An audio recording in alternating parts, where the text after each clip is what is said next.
Now I really do look like a criminal. It's done wonders for me. These videos are not for children. If you're a children, then piss off. Hey there, it's me, your least favorite YouTuber, Infuso. And I'm here watching yet another Batman movie that I've yet to see. Which I'm learning that there's a couple of those, surprisingly. Today I'm checking out Batman and Superman, Public Enemies. Yeah, boy!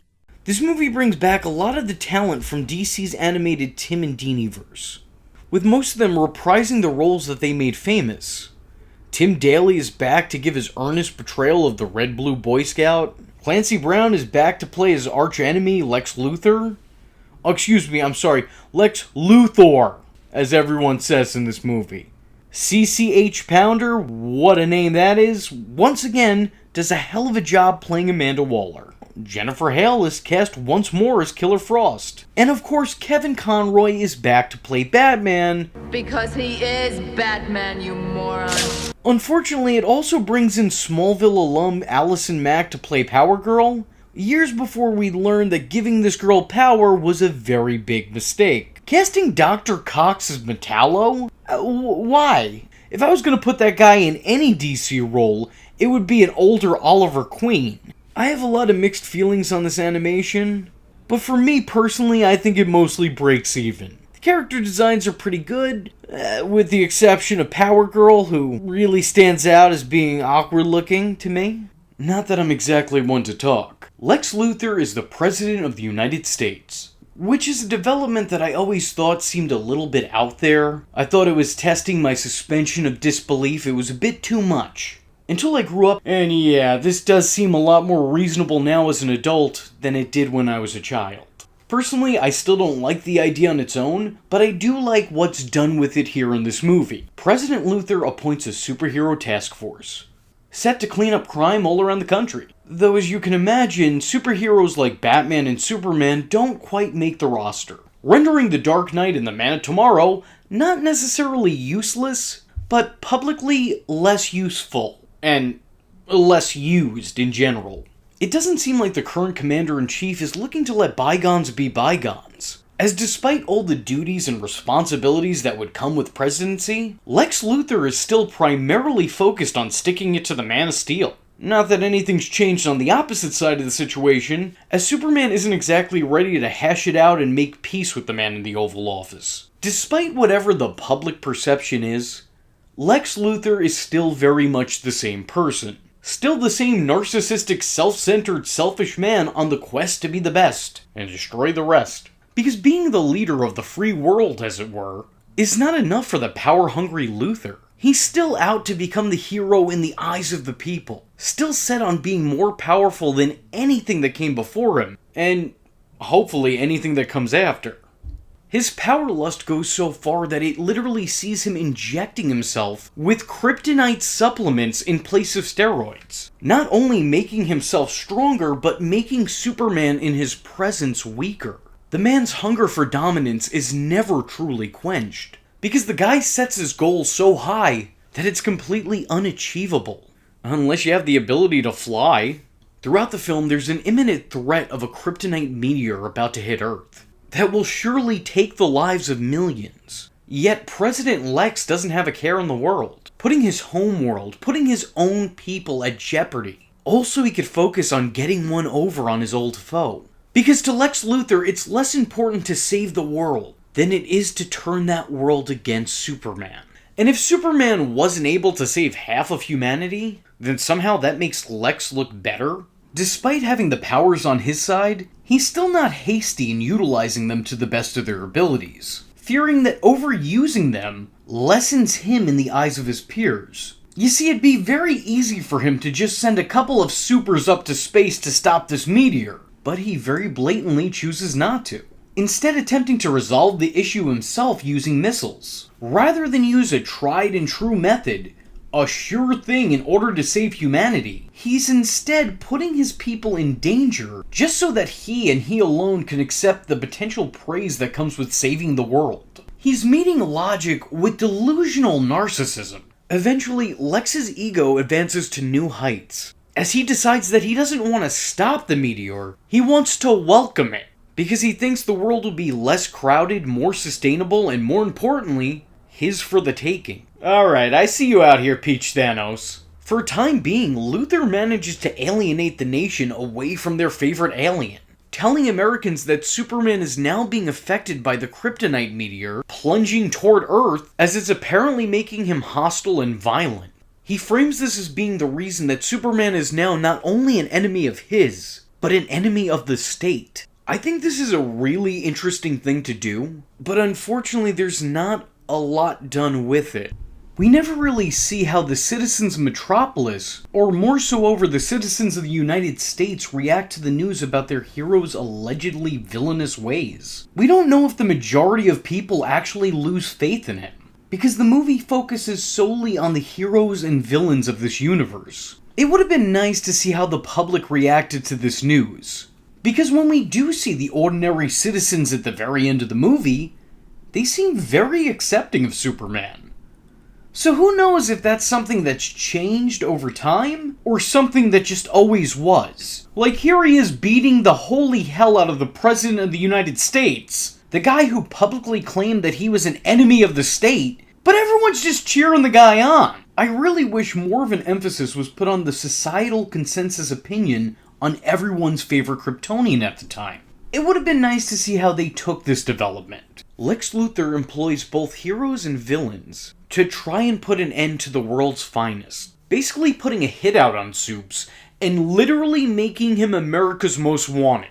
Not only would every ordinary citizen be on the lookout for him, but now there's a whole slew of baddies nationwide looking to claim a $1 billion bounty that was put on the hero's head. I have to add, while Clancy Brown is still very much reprising his role from Superman the Animated Series, this movie adds a very creepy edge to that character that wasn't previously part of the role.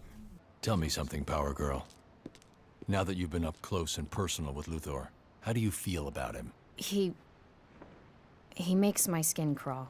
All throughout the film, there's just a certain creep factor that was never present in Lex Luthor prior to this. Especially when he does this to Amanda Waller. I don't know why he does it, and I don't think anyone has a good enough reason as to why he would do that and why I had to witness it. I don't like it! The movie does present a pretty perfect Batman and Superman dynamic, which is unsurprising given the history of the two actors in the roles and the history that they have playing off each other. But I really love how they put it together here. Even in just passing banter, you get a real idea of what their friendship entails. I don't know if I'll be fast enough to get it before the wound closes. Where's the Flash when you need him? Do me a favor and lose the sense of humor. Do us both a favor and buy one. You're late. What took you? I honestly don't think you'd understand. Lois? Mm-hmm. You're right. Why is it the good villains never die? Clark, what the hell are good villains? The way that everything is written, and the fact of who's involved in making this movie, makes the whole thing feel like a darker episode of the original animated series. So, of course, I kinda dig it. The action and fights very often take priority, but they're always well done and contain a bunch of back and forth banter between the heroes and villains of the DC universe. These character interactions are always fun, and that's in spite of how serious the matters behind their meetings are in this, but they constantly propel the plot forward. The movie does pose an interesting dilemma, and that's what makes a hero. Is a hero someone who holds up the rules that are put in place? Or is a hero someone who listens to their own moral compass? What do you do when those in power demand you do something that you feel is immoral or wrong? These are really interesting questions, and seeing these heroes struggle with them, instead of having one definitive answer, kinda makes them feel a lot more human, even if most of them technically aren't. I'll be real with you, this is billed as a Batman-Superman movie, but it really feels much more like a Superman movie that Batman just so happens to be in. There's a reason that Superman gets top billing in the title of the movie. Superman is the main character here, no question about it. And Batman, well, he's just kind of around. It is through and through a Superman adventure, and Batman just so happens to be his tag-along. I'll tell you who really shines in this movie, though. You might have already guessed it considering I've spoke about him a lot in this review, but the answer is Lex Luthor. If you're a Double L fan, this movie here is for you. because he is easily the most interesting aspect of the film. I really think that Clancy Brown shines here. Granted, he's always been a fantastic Lex Luthor, but here specifically, he is the most prominent highlight of the runtime. I really enjoyed this movie for what it was. And truth be told, I'm a little disappointed in myself that I don't have more to say about it. It's a fun watch, it's solid in the entertainment department, but if I'm being honest, there really isn't a whole lot for me to analyze. If you're a fan of the Tim and Deanie-verse, and I can't imagine why you wouldn't be, then I would highly suggest checking this movie out. It's well worth your time. Hopefully I can say the same for its follow-up, Superman Batman Apocalypse. You never know how sequels or follow-ups are gonna go with the DC animated movies. If you like this video, let me know in the comment section below by saying, Lex Luthor is my president. And with that being said, I was your least favorite YouTuber, Infuso, and I thank you for watching. Hope to see you in the next one. The voice of the people must be heard. I am the president. God bless America. God bless me. Are you all right? Say something. Shazam! So allow me to reintroduce my cousin, Kara Zor-El, or as the world will come to know her, Supergirl.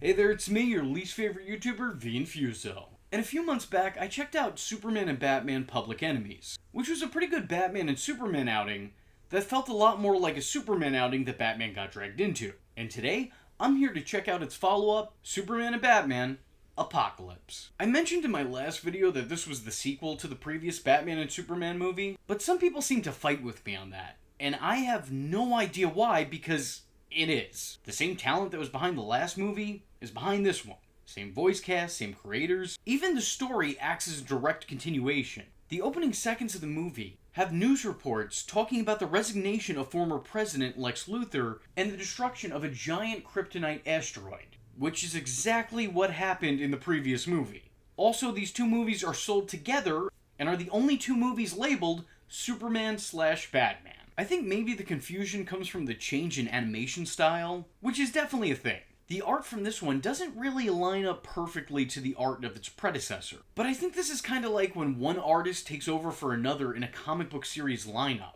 The stories that came before still stand, it's just the book cover looks a little bit different now. I think the aesthetic changes are definitely an upgrade from the previous installment in this two-part series. But regardless, it definitely follows the same timeline as Public Enemies, even if it doesn't resemble the movie that came before it to a T. Apocalypse has a lot of the same elements that made me love Public Enemies. The genuine friendship between these two heroic polar opposites, action scenes that you want to rewind and rewatch, fun lines of dialogue and sarcastic statements all throughout. Your cousin just torched $50,000 worth of custom hardware. Send me the bill. On a reporter's salary. Right. They're not really made out of... No. What's wrong with the beast? Must be something he ate.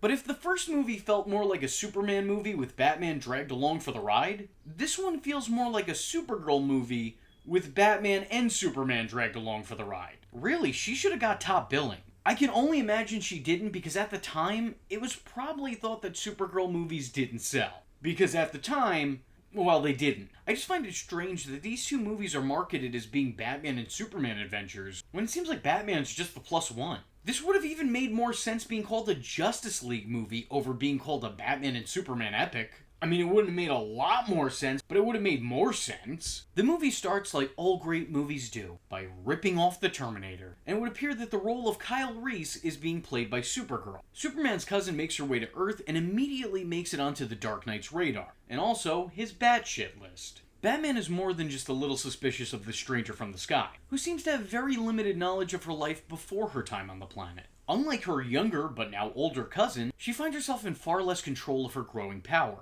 Which is a problem because she has the potential to be more powerful than her more famous relative. As Krypto similarly finds himself distrusting of the Girl of Steel, growling, barking, and attempting to bite her on sight. Krypto woke up and chose violence, and no amount of Scooby snacks is going to help this situation. Wonder Woman also joins Batman in his overall pretty valid concern, feeling that Kara is too dangerous to the world around her without proper training. I think this is one of the most human portrayals I've ever seen of this non-human Kryptonian. There's some cute scenes watching her live as a fish out of water, seeing as she learns and adapts to her new environment and do as Earth girls do. But I think much more than that, her super struggle is properly showcased. We understand how she's feeling.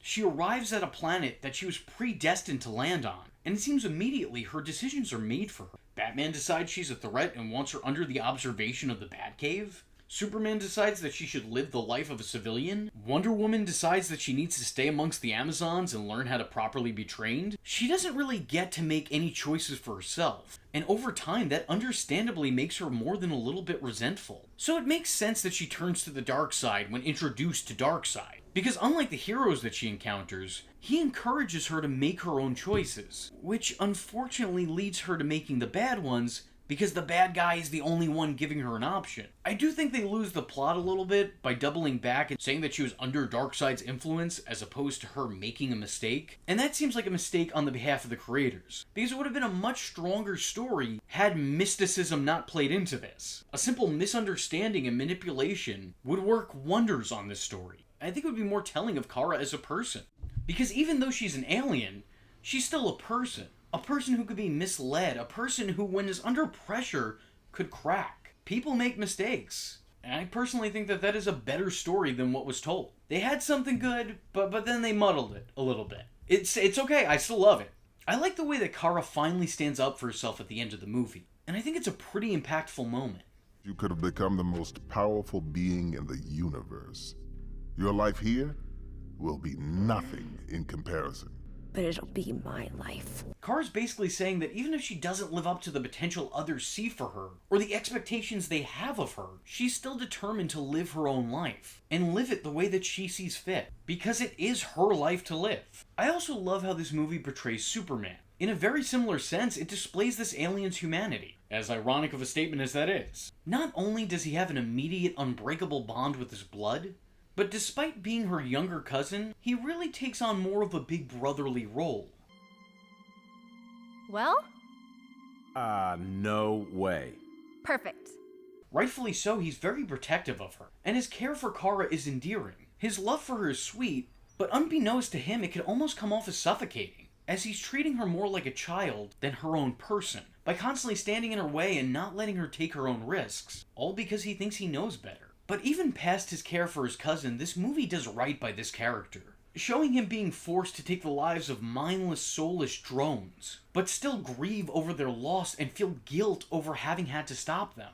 The movie also does right by Batman, as his cynicism is on full display. Not only does he not trust Supergirl, but he's actively trying to poke holes in her stories. It seems like the world's greatest detective never stops investigating her. I like this because it makes sense for the character. Yes, it isn't truly warranted, because at the end of the day we know Supergirl is good, but he doesn't know that. It's in tone with the character completely. And good and bad is not something you could just sniff out. He has to assess the situation. Batman is never quick to trust. And some powerful amnesiac with the ability to destroy the whole planet isn't someone he's gonna immediately be keen on. If he can't assess and determine what's inside one's head and heart, he's gonna judge them by what they can do with their fists, and see them as a potential threat. So I like that this was Batman's reaction, because it's a very Batman reaction. But overall, the Dark Knight gets pushed to the shadows of the story. I know that he's technically one of the titular characters, but honestly, he's really a background player who has one scene to shine in. And it's a pretty good scene, but it doesn't make sense that he's the title character. Actually, come to think of it, Wonder Woman plays directly into the plot much more than he does. Why isn't she on the cover? There were definitely a lot of moments that caught me off guard in this movie, and I mean that in the best way possible. A whole alien army of Doomsdays was not something I'd ever thought I'd see. But holy shit, is it a horrific thought in hindsight. Just one of those things caused the death of Superman. A whole malicious militia of these guys could cause the end of everything. Having a full-on ferocious family feud between conflicting cousins is also not something I expected to be on the menu either. Their bond is broken over battle before ultimately being restored, but I straight up didn't see this coming. But man, I'm sure glad I did see it after the fact. Or I think what's most surprising is Darkseid being voiced by the captain from Brooklyn Nine-Nine, because I couldn't stop picturing that character any time I had heard him speak. It's over, Darkseid. Even you must realize the folly of being a king without a kingdom.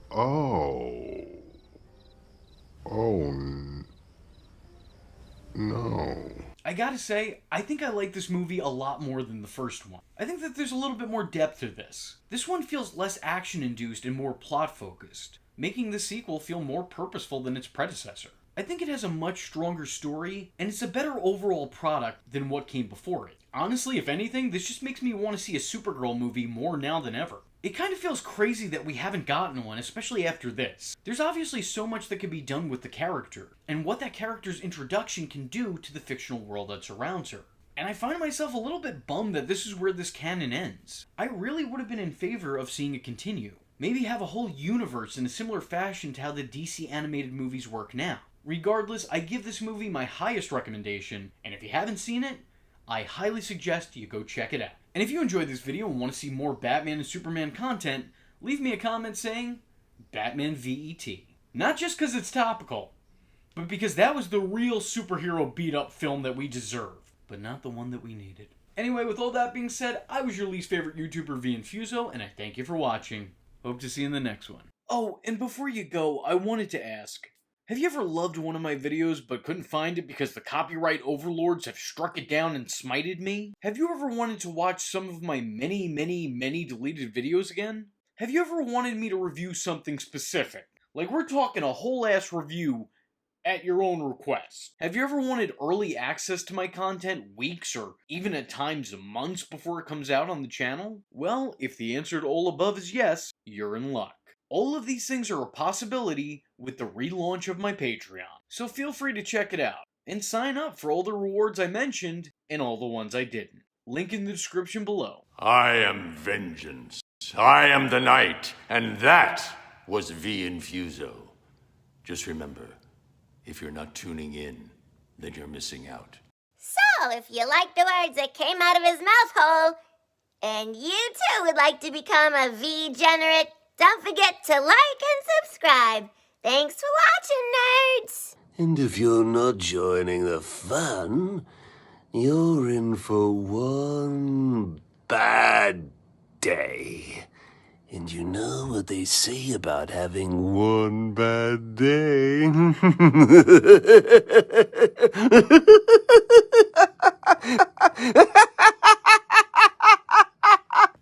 Catch him next time. Same bat time, same bat channel.